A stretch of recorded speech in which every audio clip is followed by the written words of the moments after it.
कौन?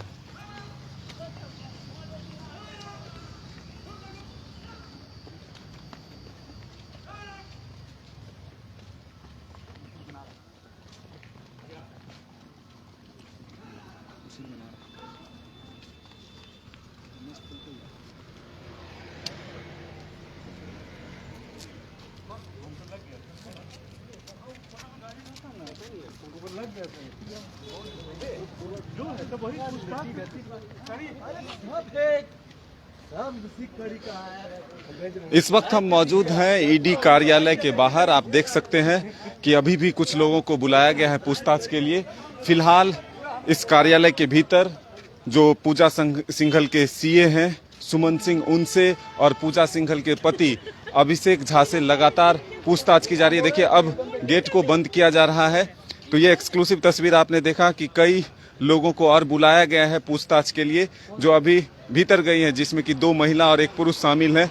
तो लगातार कड़ी दर कड़ी जो है जांच की प्रक्रिया आगे बढ़ रही है और कोशिश की जा रही है कि जो पैसे बरामद हुए हैं और जो 150 करोड़ के तकरीबन जो प्रॉपर्टी का कागजात मिला है, उसको जस्टिफाई करने की कोशिश की जा रही है कि आखिर जो गड़बड़ियां पाई गई है, जो ईडी को शिकायत मिली थी, उसमें कितनी सच्चाई है और आगे की कार्रवाई किस तरह से बढ़ती है। हालांकि जो सूचना मिल रही है उसके तहत पूजा सिंघल को भी ईडी के द्वारा नोटिस दिया गया है।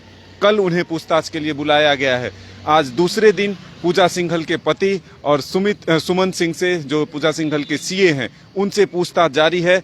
ईडी कार्यालय में लगातार कल भी पूरे दिन पूछताछ हुई थी और आज सुबह से भी लगातार पूछताछ की जा रही है। जो जानकारी मिल रही है उसके हिसाब से तकरीबन 200 से अधिक सवाल ईडी के अधिकारियों ने इन दोनों से की है। अलग अलग कमरों में अलग अलग सवाल किए जाते हैं, फिर उसे मिलाया जाता है। तो ये तमाम जो जानकारियां मिल रही है, इसके आधार पर हम आपको ये जानकारी दे रहे हैं कि फिलहाल अभी लगातार पूछताछ की प्रक्रिया जारी है और 2 महिला को और बुलाया गया है। हालांकि ये जानकारी अभी नहीं मिल पाई है कि वो कौन है और क्यों बुलाया गया है। चेहरा ढका हुआ था और ईडी के जो यहाँ पर सुरक्षा कर्मी हैं ईडी कार्यालय में, वो उन्हें भीतर ले गए हैं। तो अब ईडी का जो है दफ्तर का गेट भी बंद कर दिया गया है, कोई अंदर नहीं जा सके।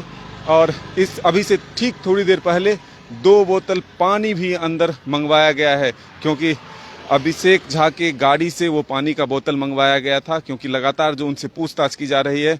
तो अब देखना होगा कि क्या कुछ बातें निकलकर सामने आती है। लगातार इस मामले को लेकर के सियासत भी शुरू है। प्रदेश में बीजेपी और जेएमएम आमने सामने है। एक तरफ जहां बीजेपी इस पूरे जो जांच की प्रक्रिया चल रही है उसे भ्रष्टाचार से जोड़कर बता रही है, और दूसरी तरफ जेएमएम के जो नेता हैं वो कह रहे हैं कि जांच के पीछे सरकार को बदनाम करने की कोशिश की जा रही है। जांच के बहाने केंद्रीय एजेंसियां जो है उसका दुरुपयोग किया जा रहा है और मुख्यमंत्री को बदनाम करने की साजिश हो रही है। हालांकि जो जेएमएम के नेता हैं वो कल सड़क पर उतरकर बीजेपी कार्यालय का घेराव करने भी पहुंची थी। तो ये तस्वीर आप इस वक्त देख रहे हैं ईडी कार्यालय के बाहर के, जो एयरपोर्ट के समीप है, और ये भी भ्रष्टाचार के आरोप में जो एनोस एक्का थे उनका घर था और उसको सीज करके अब इसमें ईडी का दफ्तर खोल दिया गया है। तो तमाम जो जांच है, जो पूछताछ है, वो यहीं से की जा रही है। लगभग 25 ठिकानों पर राज्य के पूजा सिंघल के 25 ठिकानों पर छापेमारी हुई थी, जिसमें से कि पूजा सिंघल के सीए के घर से 19.5 करोड़ रुपए के करीब जो है बरामद हुई थी और कई कागजात मिले हैं। पूजा सिंघल के एक डायरी भी मिलने की सूचना मिल रही है, जिसमें कई अधिकारी, कई पुलिसकर्मी या फिर कई जो बिल्डर्स हैं उसके नाम होने की सूचना मिल रही है। हालांकि कितनी सच्चाई है ये इसका हम दावा अभी नहीं करते, लेकिन जो जानकारी मिल रही है इसके अनुसार हम आप तक ये खबरें पहुंचा रहे हैं कि डायरी से जो राज निकलेगा वो कहां तक पहुंचेगी, किन तक वो पहुंचेगी, ये कहना मुश्किल है। लेकिन लगातार ईडी जिस तरह से पूछताछ कर रही है, अब देखना होगा कि आखिर अंजाम क्या होता है इसका। जो पूजा सिंघल के पति अभिषेक झा हैं, उनके पल्स अस्पताल में भी गड़बड़ियां सामने आई है, क्या उसे भी सील किया जाता है? ये तमाम सवाल के जवाब जब ईडी की कार्रवाई खत्म होगी तब जाकर पता चलेगा। कल शाम को जो सूचना मिली थी उसके आधार पर पूजा सिंघल के मोबाइल को भी ईडी ने जब्त कर लिया है। तो ये तस्वीर आप देखिए कि जांच की प्रक्रिया आगे बढ़ते हुए 2 महिलाओं को और बुलाया गया है। वो दोनों महिला अभी भीतर गई है। वो कौन थी इसके बारे में हम सब पता करने में जुटे हुए हैं, लेकिन फिलहाल 2 महिलाओं को भी बुलाया गया। उनके हाथ में एक बैग भी था, पता नहीं उसमें क्या था, लेकिन एक बैग लेकर के भी महिला अंदर गई है और चेहरा ढका हुआ था। वो मीडिया कर्मियों से छुप कर जा रहे थे। तो अब उसकी जानकारी भी हम इकट्ठा करके आप तक पहुंचाएंगे, लेकिन फिलहाल जांच की जो प्रक्रिया है वो आगे बढ़ते हुए अभिषेक झा और सुमन सिंह दोनों ईडी कार्यालय में मौजूद हैं।